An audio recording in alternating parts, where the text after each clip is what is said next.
Oh, I've had the most dreadful luck. I feel terrible that you've been left alone all this time. The traitorous Dr. Gray tried to steal the annular spectrum, a ring I developed to allow perception and alteration of colour. Some call them impossible colours. Impossible for Dr. Gray, maybe. Anyway, something went wrong. I turned a strange shade and became invisible. The ring, it fractured, scattering coloured shards far and wide. I stayed at home for many weeks, watching, waiting, existing on this coloured plane. I couldn't speak to you, nor interact with anything in the mono world. So I left. I left for the university where I hid away the coloured tools I had created. I pray you have found what is left of the ring.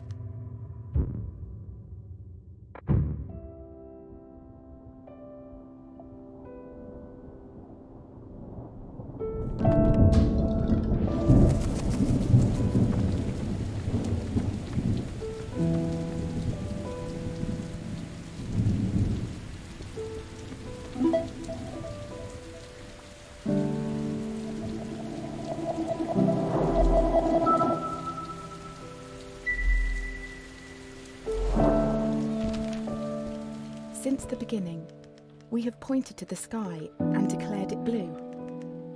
It is this shared vision, this unquestioned understanding which connects us. But are you really seeing blue the same way I see it? Perhaps blue is nothing more than a shade of grey to you. Perhaps everyone in this world sees nothing but shades of grey. Don't you see, Hue? This is why we're here.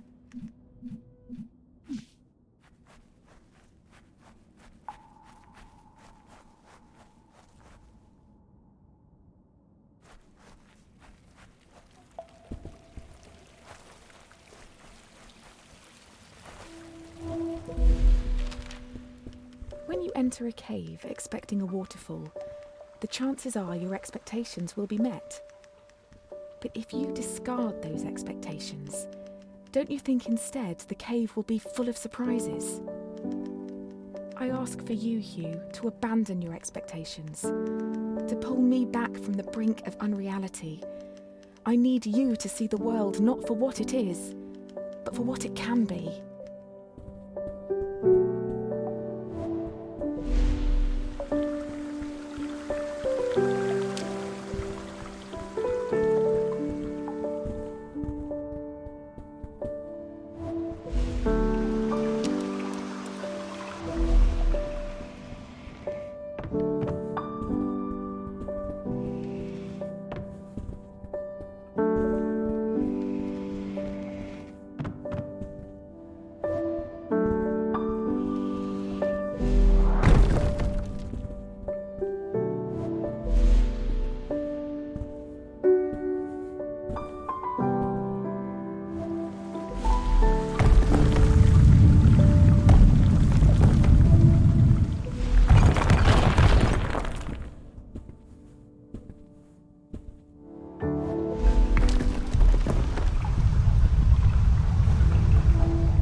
Did you know, Hue, that purple is at the very end of the visible spectrum? It's the hardest colour for our eyes to distinguish. Now, imagine a shade one step further than purple, a colour beyond what we can actually perceive. We call these impossible colours. And I fear that this is where I currently reside. If reality is rooted in our perception, and you cannot perceive me, Do I even exist to you? I'm sure that I do. I mean, you're reading this letter, or at least I hope you are. I'm sorry, but existing in this strange state of impermanence does funny things to you, Hugh. It makes you question what is real.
The university gardens were bathed in an earthy orange light when I first met Dr. Gray.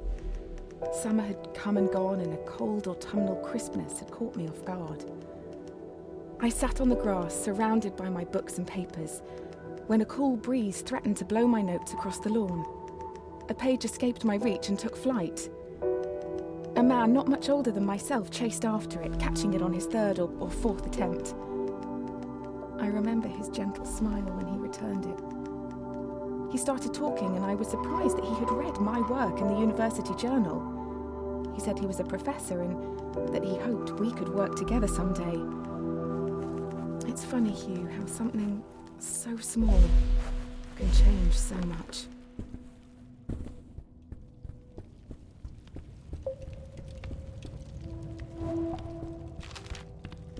Dr. Gray soon became my assigned mentor, and I can't help but feel he somehow had a hand in it. Our fires burnt brightest when we worked together. It felt like we could achieve anything.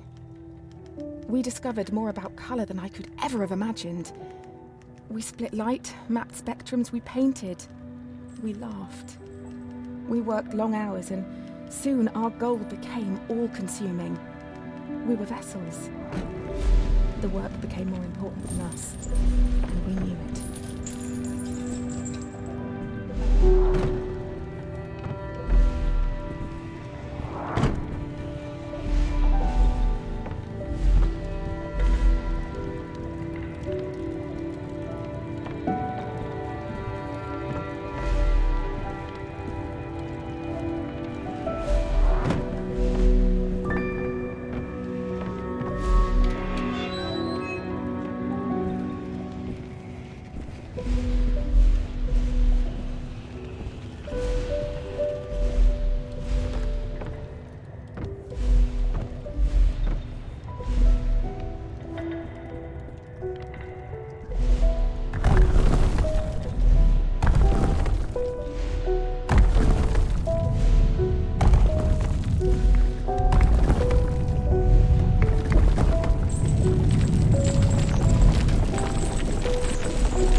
It's funny, I don't remember much after that day on the grass.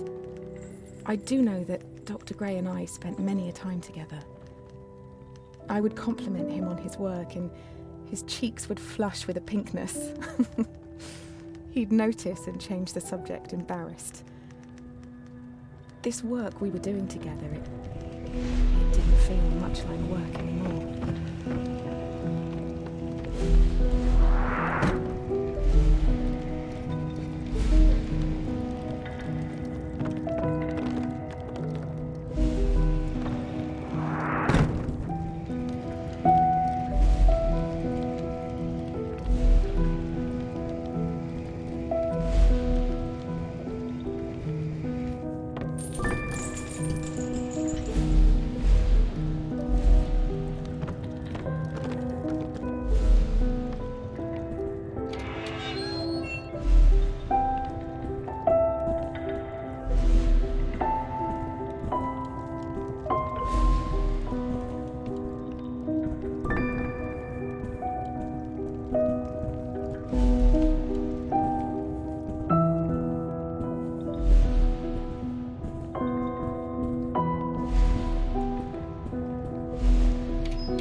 Did you know, Hugh, that every language first has a word for black and for white, for dark and for light?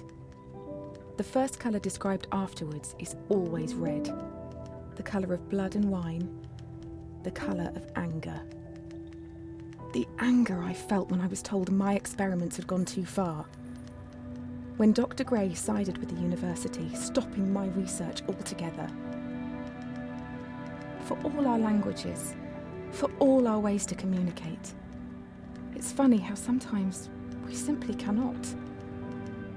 It leads people to do things they regret, to steal, to break, to forget what is important.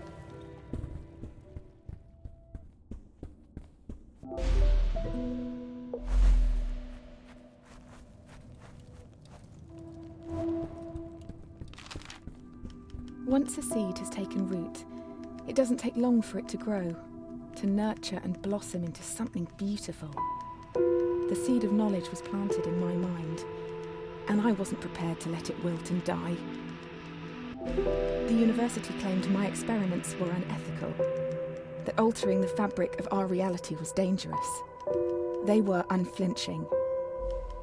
My research was confiscated and my contract terminated. Following my expulsion, I was left with no choice but to uproot and move us both far away. I knew of a small fishing village a boat ride from the university, where I hoped my reputation wouldn't precede me. You and I moved into a humble home, which is now where you've spent most of your childhood.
recall those dusty old tomes that used to sit on my desk.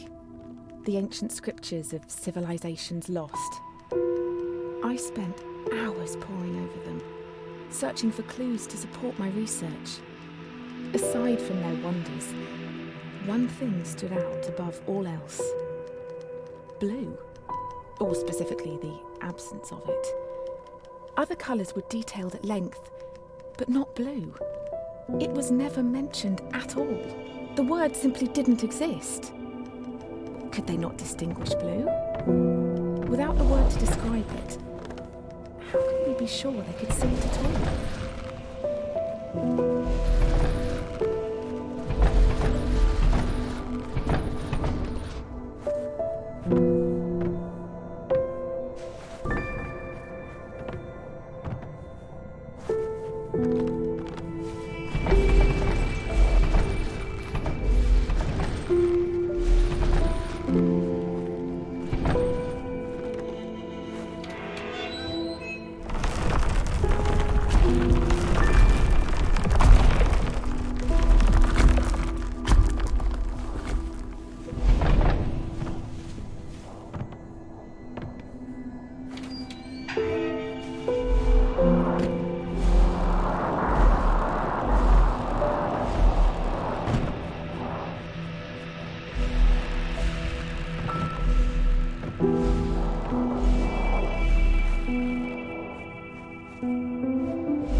Spring was around the corner.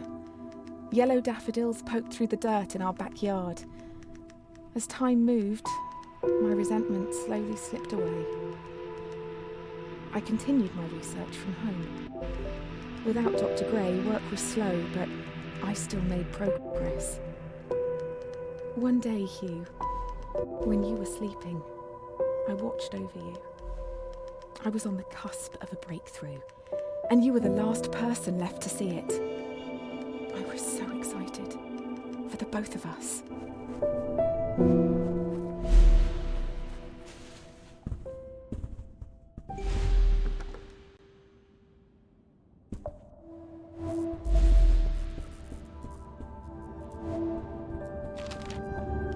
My research led me to tales of a long-lost civilization. They built great machines, pioneering electricity many years before we discovered it. Strangely, though, this civilization is said to have felt no pain. They knew of pain and observed it, yet could not experience it themselves. Explaining to them the sensation of pain is like me explaining colour to someone that can only see in black and white. I wonder, Hue, if we will be able to share in our experiences of colour.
The first time I wore the ring, I could see a coloured image of the sun.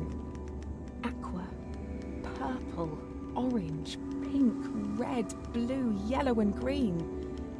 Great fireworks played out across the backdrop to my reality. Was I dreaming? Was I alive?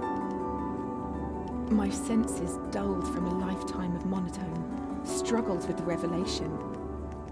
Time eased. Colours danced in slow motion, like Pollock painting a ballet on the moon. I removed the ring and time slipped back to normal. Colour dissolved into grey. It was overwhelming. But what followed affected me the most. After seeing in colour for the first time, when everything returned to normal, I could remember in colour. I had never before had a coloured memory.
If a tree stands in the woods and nobody's there to see it, does that tree exist?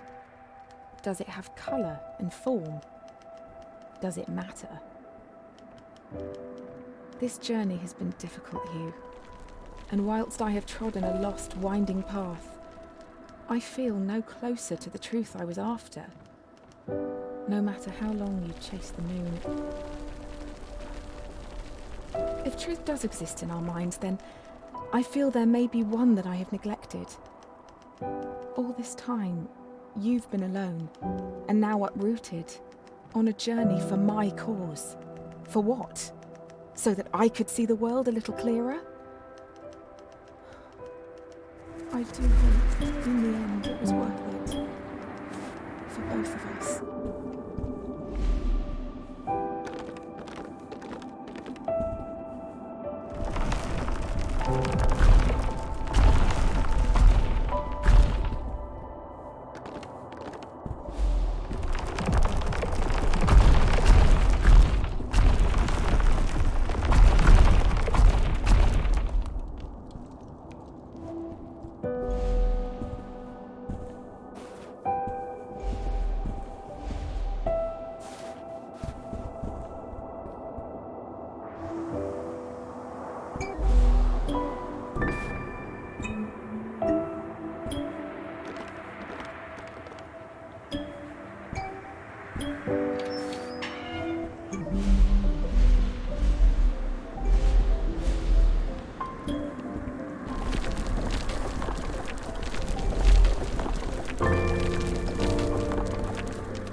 Being back at the university has surfaced many memories, Hugh. I remember taking you to lectures. You would crawl to the front of the hall when I wasn't paying attention. Dr. Gray would look down from his lectern, and all his seriousness and authority would wash away. He would pick you up, walk over, and return you to my arms with a smile. Love cannot be measured, Hugh. Like colour, it exists inside of us. I buried it. I buried the love that I had for my own ends. I hope after all this, you will see my mistakes for what they are. Yours lovingly, Mum.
Dearest Hue, it has been too long. You have grown so much. Your mother, I tried to warn her. I thought that exiling her from the university would protect her, would protect you. She did not understand that some people choose not to see. I never stole the ring from her, Hue. I tried to destroy it, before it destroyed her. I now know she had it under control. She knew what she was doing. My intervention shattered the ring, altering your mother's very fabric. My only reprieve is that you were able to follow in her footsteps, to experience her work firsthand. We do not see things as they are, Hue. Instead, we see them as we are. Your mother, she has been waiting for you. I expect she will be thrilled to see how far you've come.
P.S.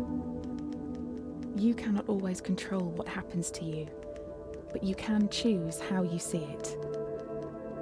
Now you can see true colour. You must decide if it is for better or worse.